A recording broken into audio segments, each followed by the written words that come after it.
بسم اللہ الرحمن الرحیم۔ السلام علیکم۔ یہ پارٹ 11 ہے۔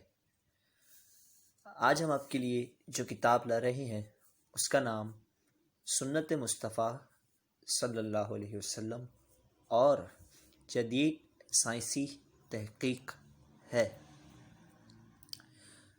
مصنف مولانا وسیم اتاری، آواز محمد مدثر، پیشکش بک شیئر پاکستان آڈیو لائبریری۔ معزز سامعین، یہ کتاب آپ کی خدمت میں بک شیئر پاکستان آڈیو لائبریری کی جانب سے پیش کی جا رہی ہے۔ مزید معلومات اور دیگر کتابوں کے لیے آپ رابطہ کر سکتے ہیں واٹس ایپ نمبر 0333-249-5373 یا پھر کال نمبر 0300-2919-600 پہ محمد اظہر لطیف سے۔ معزز سامعین، یہ کتاب کمپلیٹ ہے اور تقریباً 136 صفحات پر مشتمل ہے۔ تو آئیے سنتے ہیں پارٹ 11 صفحہ نمبر 101 سے۔ آنسو بہانا سنت مصطفیٰ صلی اللہ علیہ وسلم اور جدید سائنسی تحقیق۔ حدیث شریف حضرت ابو ہریرہ رضی اللہ تعالیٰ عنہ سے مروی ہے کہ سرکار پاک صلی اللہ تعالیٰ علیہ وسلم نے ارشاد فرمایا، جو شخص اللہ تعالیٰ کے خوف سے رویا وہ جہنم میں داخل نہیں ہو سکتا یہاں تک کہ دودھ تھن میں لوٹ جائے۔ ریفرنس ترمذی شریف۔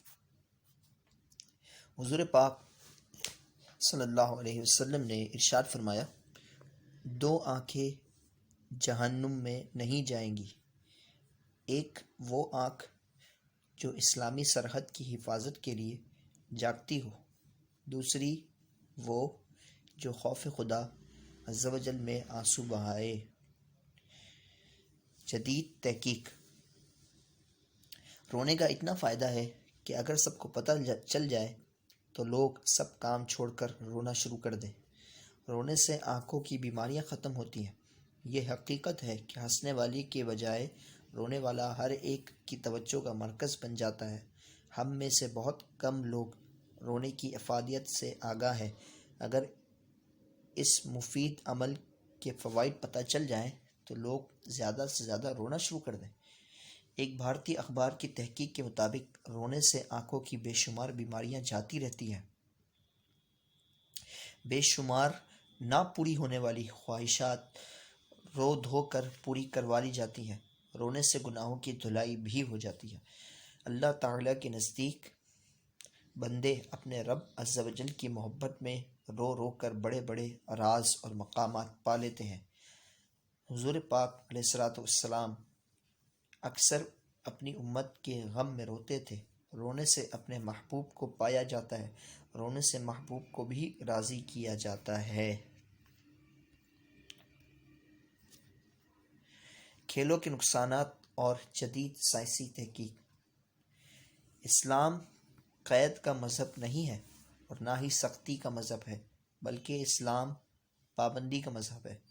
امت جب بھی ان پابندیوں کو اپنے اوپر لاگو کر کے زندگی گزارے گی وہ خوشحال اور کامران اور ترقی کی منازل طے کرتی چلی جائے گی۔ لیکن آج ہم نے صحت و تندرستی، تفریح کو حاصل کرنے کے لیے جس انداز کی کوشش اور کھیلوں کا انتخاب کیا ہے، اس قسم کے کھیلوں میں پڑے رہنا بھی منع ہے۔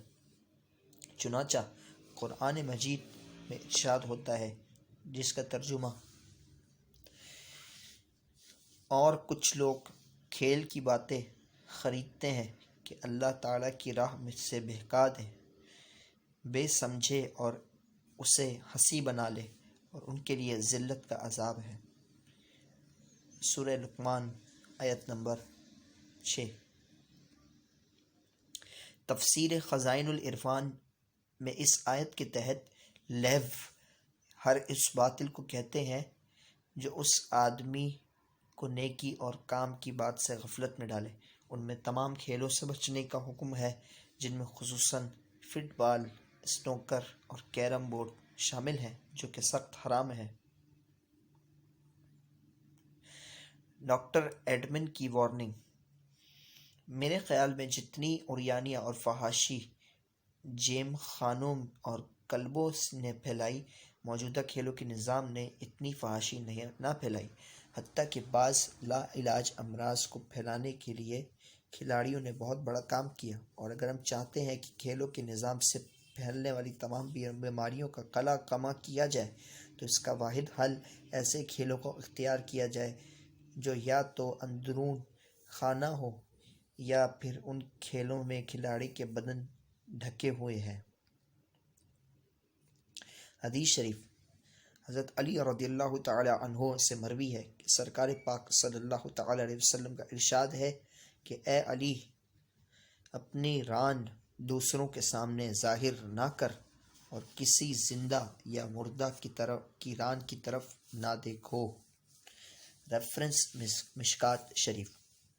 جدید تحقیق: آج کل ہمارے ہاں جو کھیل مثلاً فٹ بال، ہاکی، ٹیبل ٹینس اور کشتی وغیرہ کھیلوں میں ناف سے لے کر گھٹنے تک کا حصہ نظر آتا ہے، جو کسی صورت حلال نہیں ہے۔ مرد تو مرد ہیں، آج کل عورت بھی ان کھیلوں میں حصہ لینا شروع کر دیا ہے۔ یہ لوگ اس کھیل میں حصہ لے کر گناہگار ہوتے ہیں، اور عوام ان کھیلوں کو دیکھ کر گناہگار ہوتی ہے، کیونکہ گھٹنے ستر عورت کے زمرے میں آتے ہیں۔ ستر کھلا دیکھنا حرام ہے، اس لیے عوام بھی حرام کی مرتکب ہوتی ہے۔ اس طرح ویڈیو گیم اور کیرم بورڈ بھی حرام ہے۔ کراچی کے دارالعلوم امجدیہ نے حال ہی میں ویڈیو گیم، سنوکر، فٹ بال اور کیرم بورڈ کھیلنے اور دیکھنے پر حرام کا فتویٰ دیا ہے۔ جو حضرات اپنی دکانوں پر یہ سلسلہ کرتے ہیں، ان کی کمائی بھی حرام ہے، اس لیے کہ جتنے لوگ یہ گناہ کرتے ہیں آپ ان سب کا سبب ہیں، لہٰذا آپ بھی گناہگار ہوں گے، اور کوشش کریں کہ اس کاروبار کو بند کر دیا جائے۔ ویڈیو گیم اس لیے منع ہے کہ اس میں تصویریں ہوتی ہیں۔ تاش پتے بھی کھیلنا منع ہے، اس میں بھی تصویریں ہوتی ہیں۔ جوئے کے علاوہ ٹائم پاس کرنے کے لیے کھیلنا بھی گناہ ہے۔ والدین کو چاہیے کہ وہ اپنی اولاد کو کھیلوں سے روکے۔ اولاد کو ان کاموں سے روکنا والدین کی ذمہ داری ہے، کیونکہ اس کا بہت بڑا اثر بچوں پر پڑتا ہے، ساتھ ہی ان کی آنکھیں بھی چھوٹی سی عمر میں خراب ہو جاتی ہیں۔ کفار و مشرکین اس قدر چالاک اور مکار ہیں کہ انہوں نے مسلمانوں کو ان کاموں میں لگا دیا ہے۔ امریکہ اتنا بڑا ملک ہے، مگر اس کی کوئی کرکٹ ٹیم نہیں ہے۔ ان بد مذہبوں نے مسلمانوں کو ان کاموں میں الجھا کر عبادت و اطاعت سے دور کر دیا، مگر بڑے افسوس کی بات ہے کہ مسلمانوں نے نہ جانے کب عقل آئے گی۔ تحفہ دینے کی سنت اور مشاہدات۔ حدیث شریف: حضور پاک علیہ الصلوۃ والسلام نے فرماتے ہیں کہ ایک دوسرے کو تحفہ بھیجا کرو تو باہمی محبت پیدا ہوگی اور دلوں سے دشمنی اور بغض دور ہو جائے گا۔ ریفرنس مشکات شریف۔ حدیث شریف: سرکار پاک صلی اللہ تعالی علیہ وسلم نے ارشاد فرمایا کہ اگر مجھے تحفے میں کوئی بکری کا ایک پایا بھی پیش کرے تو میں اسے ضرور قبول کروں گا، اور اگر کوئی دعوت میں ایک پایا بھی کھلائے تو میں اس کی دعوت میں ضرور جاؤں گا۔ ریفرنس ترمذی شریف۔ جدید سائنسی تحقیق: تحفہ ایک محبت کی نشانی ہے۔ سرکار اعظم صلی اللہ علیہ وسلم فرماتے ہیں کہ تحفہ محبت بڑھاتا ہے۔ جب آپ کسی کو تحفہ دیں تو قدرتی طور پر آپ کے دل میں ایک عجیب خوشی ہوتی ہے، دل کو تسکین ہوتی ہے۔ اس طرح جس کو تحفہ دیا جائے اس کی خوشی کی بھی کوئی انتہا نہیں ہوتی۔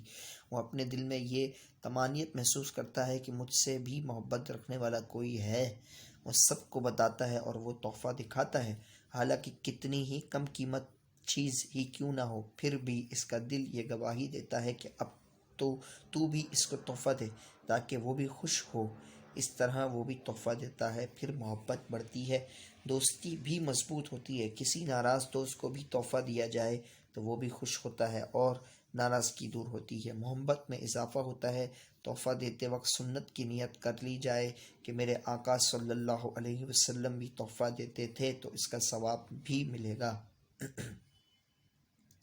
مگر افسوس کی بات ہے کہ اب پہلے جیسی محبتیں نہیں رہی، بلکہ آپس میں صرف جو بھی ہے سامنے ہی ہے، دلوں کے اندر بغض اور عداوت ہے، کوئی کسی کو ترقی کرتا نہیں دیکھ سکتا۔ اس طرح ہمارے ہر کام میں مفادات شامل ہو گئے ہیں۔ مثلا میں اس کی میت میں جاؤں گا تو وہ بھی میری یہاں آئے گا، اگر میں کسی کی بیٹی کی شادی میں جاؤں گا تو وہ بھی میرے یہاں آئے گا۔ اسی طرح تحفہ اس بنیاد پر دیا جاتا ہے کہ میں اسے تحفہ دوں گا تو وہ مجھے بھی دے گا۔ انہی مفادات کی وجہ سے محبت کا خاتمہ ہو گیا ہے۔ انٹرنیٹ کی تباہ کاریاں اور جدید سائنسی تحقیق۔ انٹرنیٹ کیفے یا تباہی کا دروازہ، ظالموں پر اللہ کا عذاب۔ حدیث شریف، حضرت بریدہ رضی اللہ تعالی عنہ سے روایت ہے کہ سرکار پاک صلی اللہ علیہ وسلم نے ارشاد فرمایا کہ جو لوگ عہد کو توڑیں گے، آپس میں قتل کے واقعات ہونے لگیں گے اور جس قوم میں فحش کام ہونے لگیں گے، اللہ عز و جل ان پر موت مسلط کر دے گا، اور جو لوگ زکوٰۃ روک لیں گے ان سے بارش روک لی جائے گی۔ انٹرنیٹ کی تباہ کاریاں۔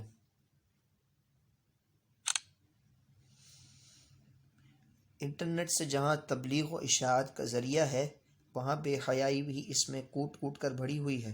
یوں سمجھ لیجئے کہ ایک چاقو سے پھل فروٹ کاٹے جاتے ہیں اور مریض کے مرہم کا بھی کام لیا جاتا ہے۔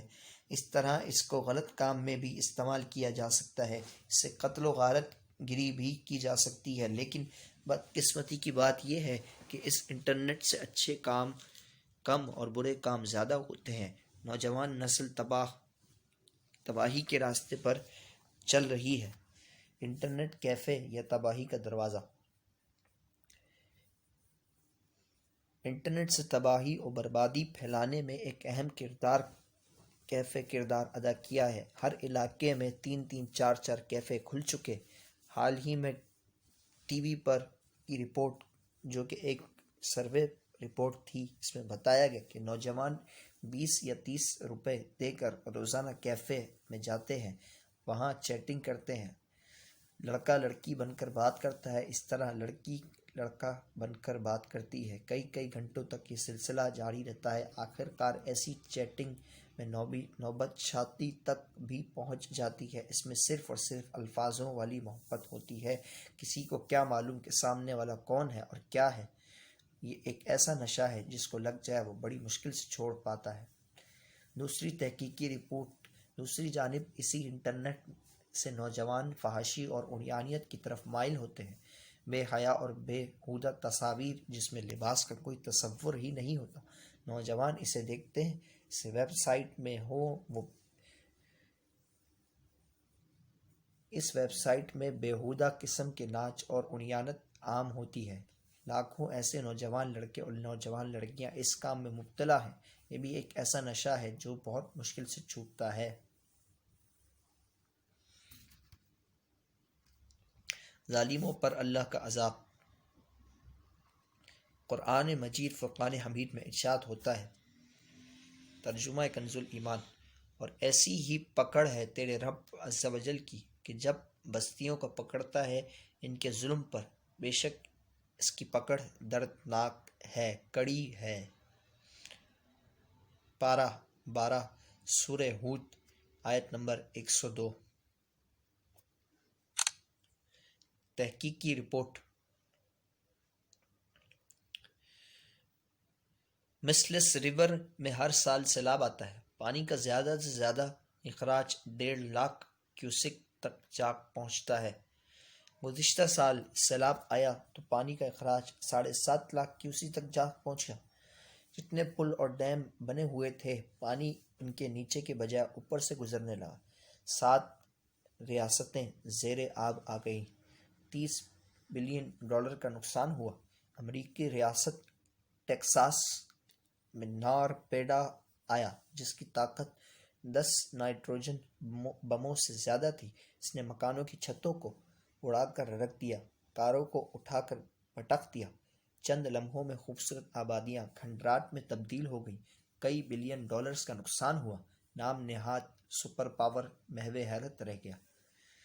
امریکی ریاست کیلیفورنیا کے شہر لاس اینجلس میں تاریخ کا عبرت ناک زلزلہ جنوری 1994 کو رات 4 بجے آیا۔ یہ 17 جنوری کی وہی رات ہے جب امریکہ نے بغداد شریف کے مقدس مقامات پر بم گرائے تھے۔ زلزلے کے نقصانات عجیب تھے۔ وقت سے پہلے زلزلے کی اطلاع پانے والے آلات خاموش تھے، چونکہ زلزلے کا سطح زمین سے 9 کلومیٹر نیچے تھا۔ انجینئرنگ کے نقطہ نظر سے اس زلزلے کی فالٹ پروبیبلٹی 1 in 10,000 تھی۔ انجینئرز مطمئن تھے کہ یہ زلزلہ کبھی نہیں آئے گا۔ جب آ گیا تو آنکھیں کھلی کی کھلی رہ گئیں۔ سپر پاور کی ٹیکنالوجی دھری کی دھری رہ گئی۔ زلزلے کا ایمپلیٹیوڈ 7 سے زیادہ تھا۔ 45 سیکنڈ کا وقت یوں لگتا تھا کہ کبھی ختم نہیں ہوگا۔ سوئے ہوئے لوگ بستروں سے گیند کی طرح اچھل کر نیچے آ گرے۔ اس کے علاوہ 2001 11 ستمبر کا واقعہ آپ کے سامنے ہے۔ دیکھتے ہی دیکھتے آسمان سے باتیں کرنے والی اور اونچی اور عالیشان عمارت جسے ورلڈ ٹریڈ سینٹر کے نام سے یاد کیا جاتا ہے، وہ امریکہ جو یہ کہتا ہے کہ ہم آنے والی مکھی کو بھی دیکھ لیتے ہیں، معاذ اللہ۔ ہمارا سیٹلائٹ نظام اتنا تیز ہے، مگر اسی امریکہ کی اتنی بڑی عمارت کو بڑے بڑے طیاروں نے نیست و نابود کر کے رکھ دیا۔ نہ مارنے والے کا پتہ ہے، نہ نقصان کا اندازہ۔ ہزاروں لوگ مارے گئے اور نام نہاد سپر پاور امریکہ ہل گیا۔ ظالموں پر اللہ کا عذاب، صفحہ نمبر۔ مزید آگے، نام نہاد سپر پاور کا ظلم۔ امریکہ وہ نام نہاد سپر پاور ہے جس نے عرصہ دراز سے ظلم کا بازار گرم کیا ہوا ہے۔ اس کی بدماشی پوری دنیا میں پائی جاتی ہے۔ اس میں اصل کردار یہودیوں کا ہے، کیونکہ امریکہ کے پیچھے یہودی لابی ہے جو ہمیشہ اپنے مفادات کے لیے کام کرتی ہے۔ افغانستان جیسے کمزور ملک پر حملہ کر کے اس نے اپنی بھڑاس نکالی۔ شرم بھی نہ آئی، ایک غیر مسلح اور کمزور ملک سے لڑائی لڑی، وہ بھی اکیلے لڑنے سے ڈرتا تھا، لہٰذا سارے چوہوں کو جمع کر کے حملہ کیا۔ ہزاروں بے گناہ عورتیں، بچے اور آدمی شہید ہوئے۔ جس طالبان کا بہانہ اس نے بنایا وہ اتنی تعداد میں نہ مرے جتنے عام لوگ مرے۔ امریکہ کے بھی کئی فوجی مارے گئے اور کئی امریکی جہاز تباہ ہوئے جس کے بارے میں بتایا نہیں جاتا۔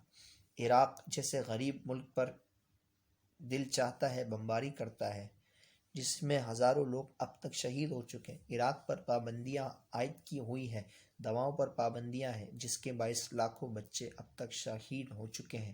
عراق کے بارے میں کہا جاتا ہے کہ یہ ہتھیار بناتا ہے، اس میں بمباری کی جائے، حالانکہ امریکہ اسلحہ بناتا ہے اور بیچتا بھی، لہٰذا وہ دو طرح سے مجرم ہے، اس پر ڈبل بمباری ہونی چاہیے۔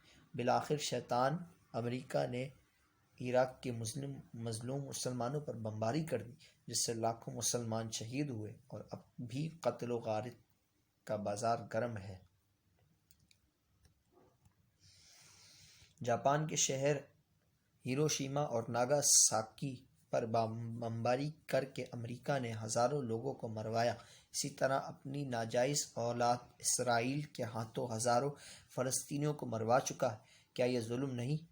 اللہ تبارک و تعالی ہر بڑی چیز کو چھوٹی چیز سے مرواتا ہے۔ وہ ابرہہ جو کعبۃ اللہ شریف کو ڈھانے کے لیے آیا تھا، اسے چھوٹی سی مخلوق ابابیل سے مروایا تھا۔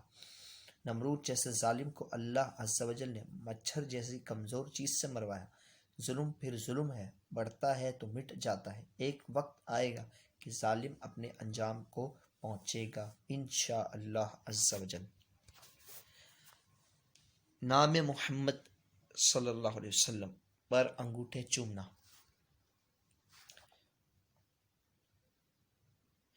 حدیث شریف، حضرت بلال رضی اللہ تعالیٰ عنہ نے جب اذان کہی تو جب اشہد ان محمد پر پہنچے تو حضرت ابو بکر صدیق رضی اللہ تعالی عنہ نے اپنے انگوٹھوں کو چوم کر آنکھوں سے لگایا۔ یہ دیکھ کر حضور اکرم صلی اللہ علیہ وسلم نے ارشاد فرمایا کہ جو میرے صدیق کی طرح کرے تو میں کل قیامت کے دن اس کی شفاعت کروں گا۔ ریفرنس موضوعات کبیرہ مقاصد حسنہ صفحہ نمبر 374۔ فقہ حنفی کی کتابوں شرح وقاریہ رد مختار اور در مختار صفحہ نمبر 627، جلد اول، باب الاذان، الطحاوی علی مراق الفلاح وغیرہ میں انگوٹھے چومنے کو جائز اور مستحب لکھا ہے۔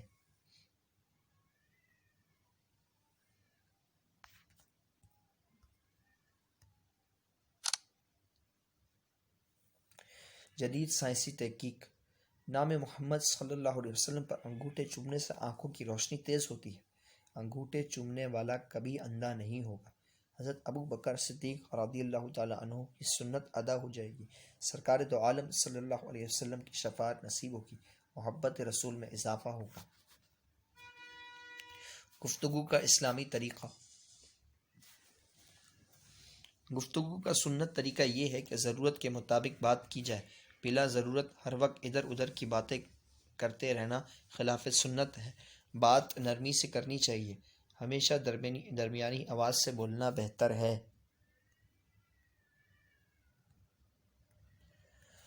ہمیشہ درمیانی آواز سے بولنا بہتر ہے، یعنی نہ زیادہ آہستہ بولا جائے کہ مخاطب سن ہی نہ سکے کہ کہنے والا کیا کہہ رہا ہے، اور نہ زیادہ چیخ کر بولا جائے کہ سننے والا تنگی محسوس کرے۔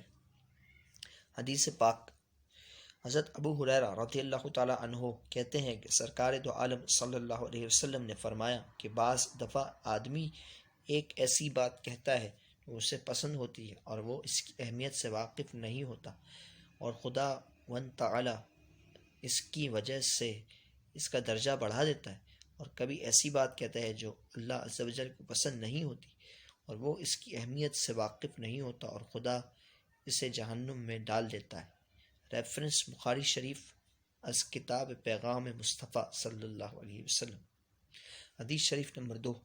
حضرت ابو درداء رضی اللہ تعالیٰ عنہ کہتے ہیں کہ سرکار پاک صلی اللہ علیہ وسلم نے فرمایا، ایماندار کے ترازو میں قیامت کے دن سب سے زیادہ بھاری چیز جو رکھی جائے گی وہ اچھی عادت ہے، اور خدا عز و جل بد گفتار اور بے ادب کو دشمن رکھتا ہے۔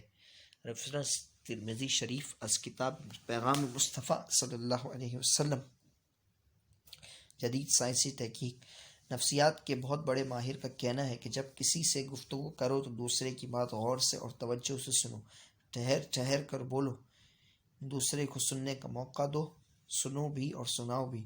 اہم بات کو سمجھانے کے لیے اسے دہرا بھی سکتے ہو، اور اگر دوسرا بات کر رہا ہو تو اس کی طرف ہمتاً متوجہ ہو جاؤ۔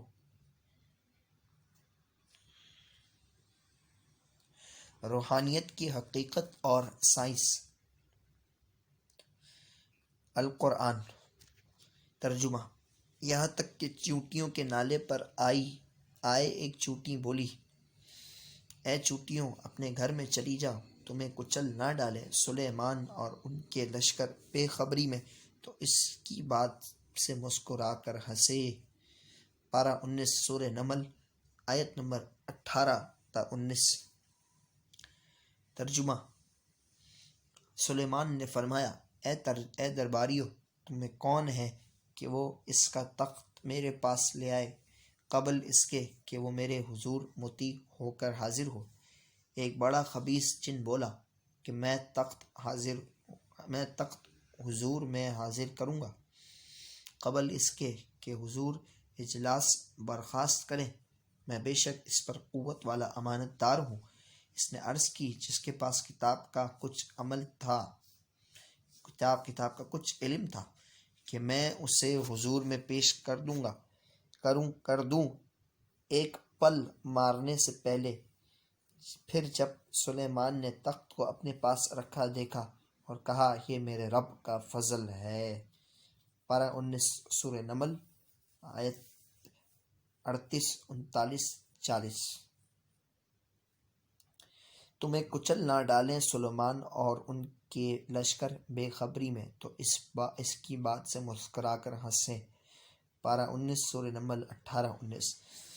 حدیث شریف، حضرت علی رضی اللہ تعالیٰ عنہ فرماتے ہیں کہ میں سرکار دو عالم صلی اللہ علیہ وسلم کے ساتھ مکہ میں تھا۔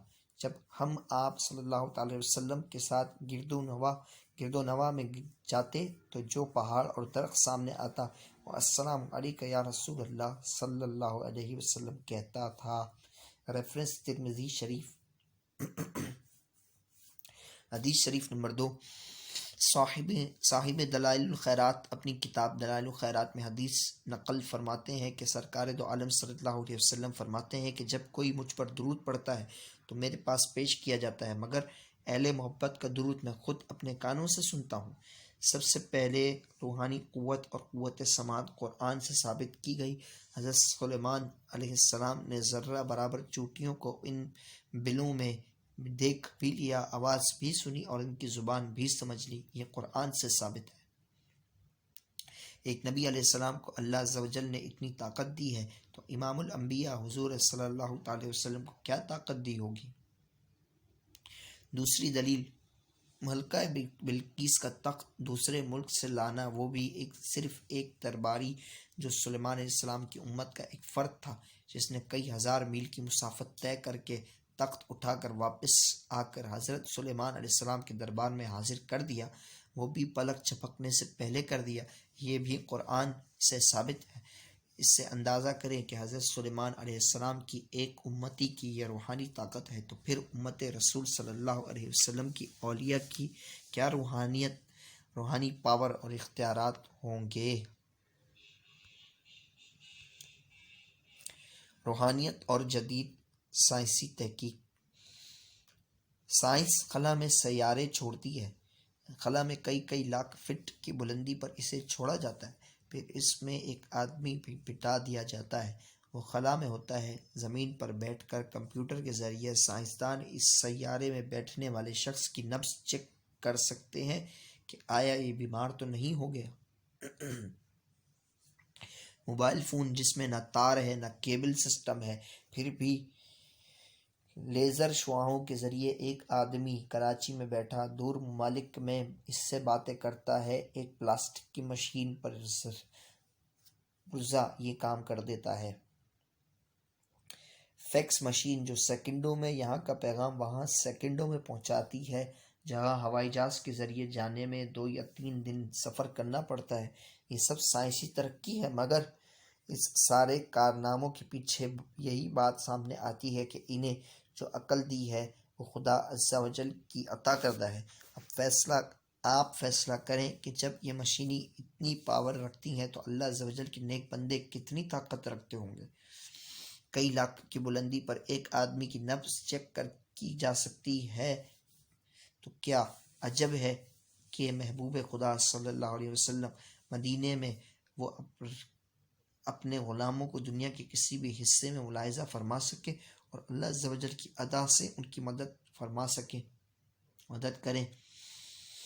سائنسدانوں نے یہ کام عقل سے کیے۔ میرے آقا صلی اللہ علیہ وسلم اور اولیاء اللہ کی طاقت ان کے خدا عز و جل کی طرف سے ہے۔